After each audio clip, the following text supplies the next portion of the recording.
In this segment, we'll show you how to install the tongue braces, connect the flow control rod, and install the flow control gauge. Begin by placing one end of the tongue brace, part 6, in between the left wheel and the hopper body, as you see here. Now align the two holes on the other end of the brace with the mounting holes in the side of the tongue.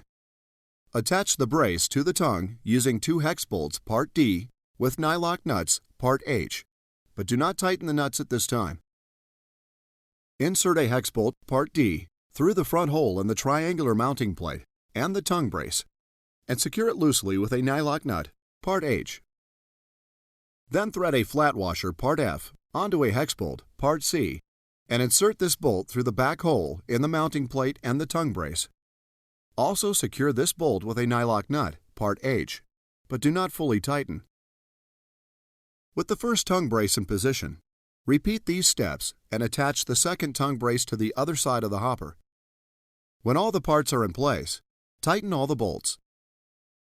Now you'll attach the flow control rod. Here's how. Begin by first making sure that both ferrules that you threaded onto the rod ends are adjusted so that about 10 threads of the rod, or about a ½ inch, extends through the ferrules.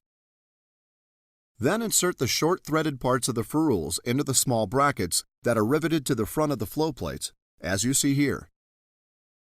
Secure the ferrules into place using nylock nuts, part H, making them only finger tight at this time. Now take the flow control gauge, part 2, and place it onto the hopper brace so that the small notch in the gauge is towards the flow control arm. Next, insert a carriage bolt, part E, up through the bottom of the hopper brace and the long slot in the flow control gauge. Place a nylon washer, part G, onto the bolt and secure the assembly in place with the plastic knob, part L. If you've not already done so, insert the hitch pin, part J, through the holes in the hitch bracket and the tongue, and secure it in place using the hair cotter pin, part K. With all the assembly steps complete and all the bolts properly tightened, your next step will be to check that the hopper flow plates are opening correctly.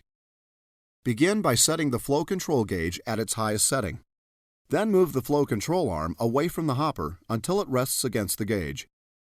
The slots in the bottom of the hopper should now be completely open, and the edge of the flow plate should be just clear of the ends of all the slots. If the flow plates are not straight with the slots, disconnect one of the ferrules and screw it up or down on the flow control rod, and then reconnect it to the rod. Should the flow plates open too far or not far enough, disconnect both ferrules and screw them up or down equally on the control rod. Then reattach them to the flow plates.